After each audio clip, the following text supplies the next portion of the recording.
Good morning everybody, ladies and gentlemen, God bless you, God bless all.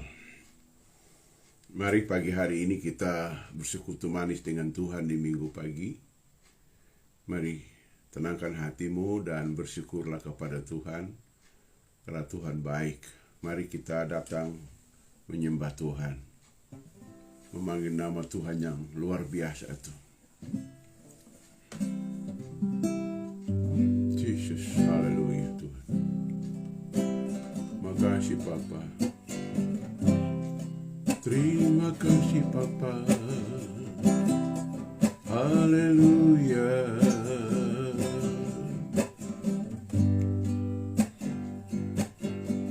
Haleluya.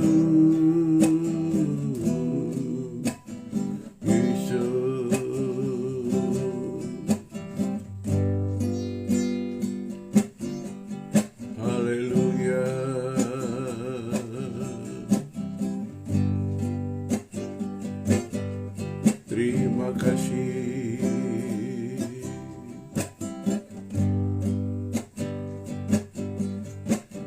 Kuatkan dan teguhkan hatimu. Jangan kecut dan tawar hati, sebab Tuhan Allahmu menyertai engkau kemanapun engkau pergi. Jangan lupa perkatakan firman Tuhan, renungkanlah siang dan malam, bertindaklah hati-hati sesuai firman-Nya, maka engkau berhasil dan beruntung. Perintah-Mu aku lakukan ya Tuhan, firman-Mu ya dan amin. Ku percaya pasti berhasil dan beruntung ya Tuhan, ku percaya.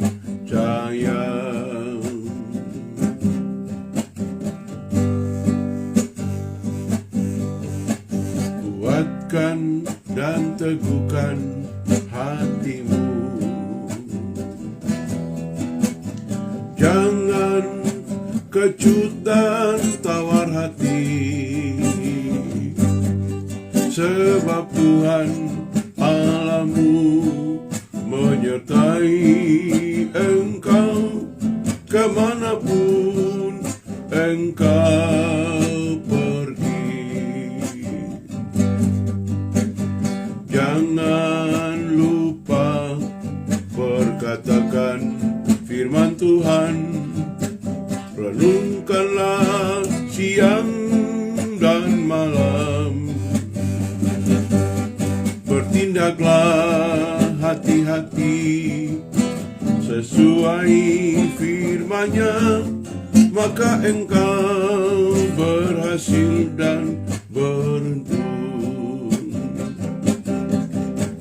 Perintah-Mu aku lakukan ya Tuhan, firman-Mu ya dan amin. Ku percaya pasti berhasil dan beruntung ya Tuhan, ku percaya.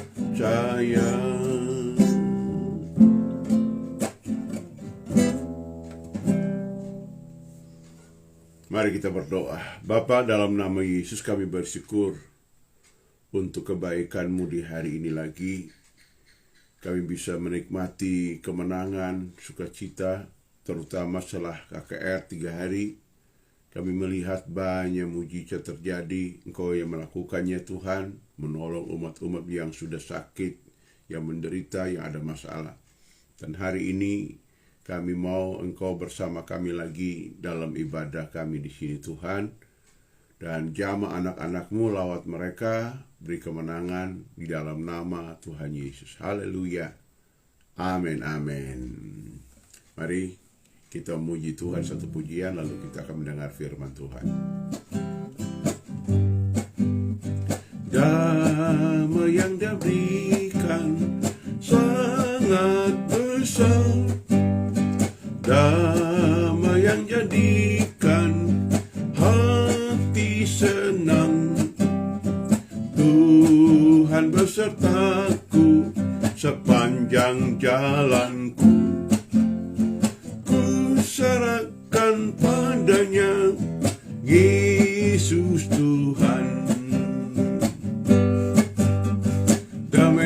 Damai yang Dia berikan sangat besar, damai yang jadikan hati senang.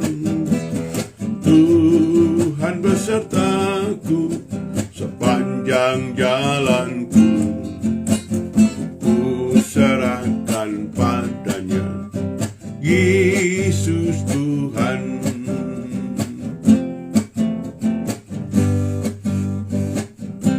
Haleluya. Mari kita membaca firman Tuhan di dalam Lukas, dalam Injil Lukas, pasal yang ke-9. Ayat cukup panjang, tetapi saya akan membacakan satu ayat saja menjadi dasar kita. Lukas pasal 9 ayat 29. Ketika ia sedang berdoa, rupa wajahnya berubah dan pakaiannya menjadi putih berkilau-kilauan. Wow, amin. Puji Tuhan. Ya, selamat bergabung ya, Ibu Maria, puji Tuhan. Hari ini kita akan datang membaca firman Tuhan, saudara. Di sini di dalam Lukas 9 ayat yang ke 28 sampai ayat yang ke 36 itu menjelaskan tentang doa Yesus di Gunung Tabor, ya. Dan doa ini menjadi manifestasi kemuliaan keilahian Yesus. Dan doa ini hadir hanya oleh 4 orang. Yesus bersama dan ketiga murid orang kunci, yaitu Petrus, Yakobus, dan Yohanes. Kenapa Tuhan membawa 3 orang ini? Karena dalam murid Yesus itu ada 3 orang yang sangat berpengaruh, yaitu Petrus, Yakobus, dan Yohanes. Mereka 3 leader. Saya punya istilah orang kunci, 3 orang kunci dalam lingkaran dalam. Ya, kalau dalam pengawalan itu ring 1, saudaraku, ya, di dalam. Nah, Yesus bawa ke Gunung Tabor dengan tujuan, saudara. Kenapa dia bawa 3 orang ini? Karena ini Yesus sementara menghadapi tantangan pelayan cukup berat, yaitu Yohanes Pembaptis baru saja dipancung lehernya. Dengan duka cita yang dalam sekali, karena bukan cuma dipancung lehernya, kepala diarak, saudara.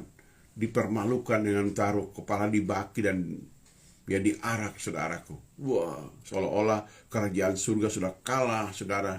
Karena pahlawan iman bernama Yohanes Pembaptis, saya kerabat dekat Yesus secara daging, dibantai, saudara, dipotong lehernya dan dipermalukan di muka umum waktu ulang tahun, ya, pesta ulang tahun di pasal 14, saudaraku, di Injil Matius ini, ya, di Injil Matius. Lalu dalam keadaan yang murid-murid bahkan orang Yahudi sudah kalah mental, punya orang Yahudi yang percaya kepada kalah mental. Maka bagaimana merubah situasi ini agar tetap semangat, tetap percaya Tuhan, tetap iring Tuhan, tetap beribadah. Maka Tuhan membawa 3 orang kunci ini ke Gunung Tabor, agar mereka tidak muncul keraguan seperti Yohanes Pembaptis ragu di Matius pasal yang ke-11. Ya, sehingga sampai di gunung itu dan mereka bertiga bersama dengan Tuhan Yesus, dan Yesus berdoa, mereka 3 ini tidur karena mungkin capek naik gunungnya.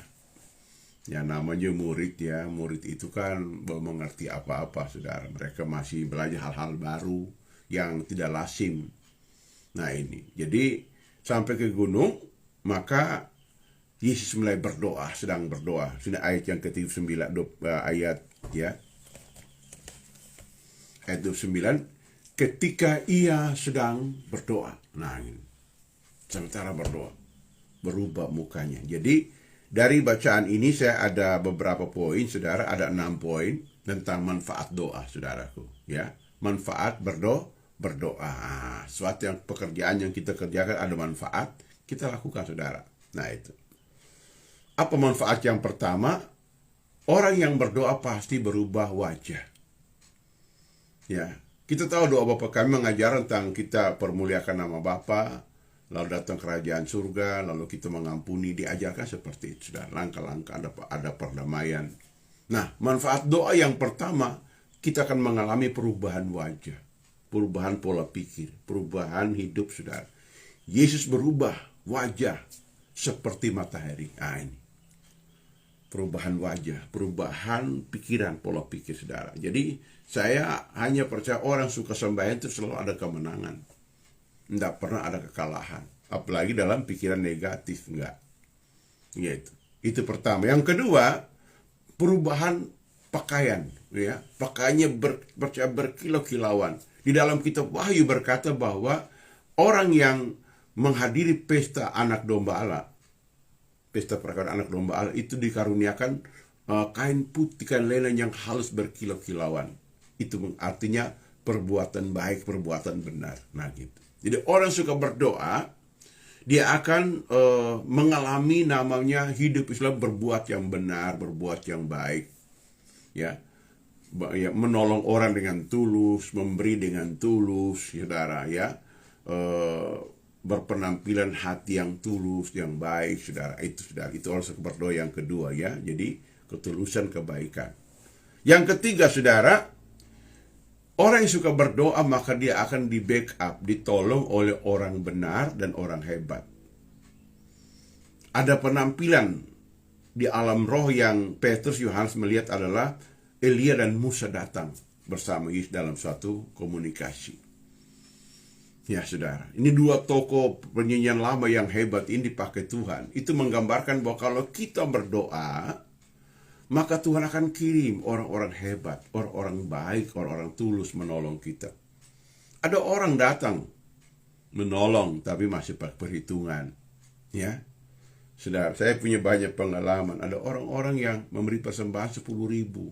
Dia tanya, kenapa nggak bikin laporan keuangan? Waduh. Saya hanya menjawab, apakah kamu tanam saham di gereja atau memberi persembahan, korban persembahan? Nah, gitu. Jadi kita berdoa ditolong orang-orang kuat yang mengasihi kita dengan tulus, menopang kita dengan baik, saudara. Memberi dengan murah hati. Ini, saudara, itu gambaran yang ketiga. Gambaran yang keempat, saudara, kalau kita berdoa, Alkitab mengatakan bahwa awan turun dari langit, saudara, memenuhi mereka. Itu artinya kita akan diselimuti, dipenuhi dengan urapan yang berlimpah-limpah. Amin. Jadi kalau kita banyak berdoa, kita akan diurapi berlimpah-limpah. Kalau kita nggak berdoa, nggak ada urapan. Ya, kita hanya punya agama, tapi nggak punya Tuhan, saudara. Mulut kita menyebut Tuhan, tapi nggak ada kuasa Tuhan. Kenapa? Nggak suka sembahyang, nggak suka menyembah Tuhan, nggak suka berdoa. Bagaimana? Ya, hidupnya dikuasai oleh hawa nafsu. Ya, otaknya mengerti firman, tapi tubuhnya dikuasai oleh hawa nafsu. Seperti Rasul Paulus ngomong di Roma 7 ayat 21-24. Ya, dalam batinku aku suka hukum Allah, tapi dalam anggota tubuh dikuasai oleh hukum dosa. Ini akan tuh. Ya, Paulus bersaksi tentang hidup dalam kefarisiannya dulu sebelum mengenal Yesus, saudara. Nah, itu, saudara, ya. Yang kelima, ya, ada suara dari Bapa berkata, inilah anakku kasih, dengarkanlah dia. Dan mereka ngobrol tentang tujuan Yesus ke Yerusalem untuk menjadi penebus. Artinya begini, yang kelima, kalau kita berdoa, kita akan mengerti apa arti hidup, apa tujuan hidup kita di bumi ini. Tuhan memberi waktu kita beraktivitas dan hidup di bumi kurang lebih 80 tahun. Apa yang kita lakukan untuk Tuhan, untuk kerajaan surga, untuk sesama, untuk diri kita, untuk keluarga. Tujuan hidup kita akan jalan jelas. Usia 0 sampai 5 tahun itu usia anak-anak balita. Usia 6 tahun sampai 12 itu SD. Usia 13 sampai 17 tahun itu SMP dan seterusnya, saudara. Ya, kita akan tata. Usia kerja, usia lansia, dan usia akan masa persiapan untuk pensiun di bumi ini. Itu Tuhan sudah tata umur kita begitu rupa, saudaraku. Amin. Itu namanya mengerti tujuan hidup. Yang ketujuh adalah, yang keenam adalah bahagia. Petrus berkata, alangkah bahagian kami di tempat ini. Doa menghadirkan kebahagiaan lahir dan batin. Amin. Batin kita bahagia, namanya damai, lalu sejahtera di luar namanya. Maka ada kata damai sejahtera. Damai berhubungan dengan kekuatan batin. Sejahtera berhubungan dengan kebutuhan tubuh kita. Ada baju, ada uang, ada keperluan kita sejahtera. Maka ada damai sejahtera. Amin. Jadi kesimpulan saya hari ini, saudara yang kasih, mari jadikan doa sebagai gaya hidup. Itu pertama. Suka sembahyang, suka berdoa. Amin. Yang kedua, jangan beraktivitas apapun sebelum berdoa. Nah, doa itu kayak orang kalau punya kendaraan isi minyak baru. Minyak untuk tangki kendaraannya. Ya sudah. Dan dia akan menghasilkan tenaga yang besar untuk kita bisa sudah. Lalu yang ketiga adalah nikmati hasil doa yang kau lakukan. Tuhan memberkati kita di hari ini. Mari kita berdoa. Bapa, dalam nama Yesus kami sudah menyampaikan kebenaran tentang doa. Berkati anak-anak-Mu. Dan tolong kami semua hari ini. Jadikan kami menikmati manfaat doa, kuasa doa, berkat doa, aktivitas doa. Kami bersyukur di hari ini kami melepaskan berkat anugerah, kasih sayang, pengurapan, kesembuhan dalam nama Yesus Tuhan. Haleluya. Amin, amin, amin. Puji Tuhan, Tuhan memberkati kita. Jumpa lagi besok pagi di 5:30 pagi. Tuhan memberkati dan selamat hari Minggu. Selamat beribadah. Sukses menyertai kita. Amin. Bye-bye.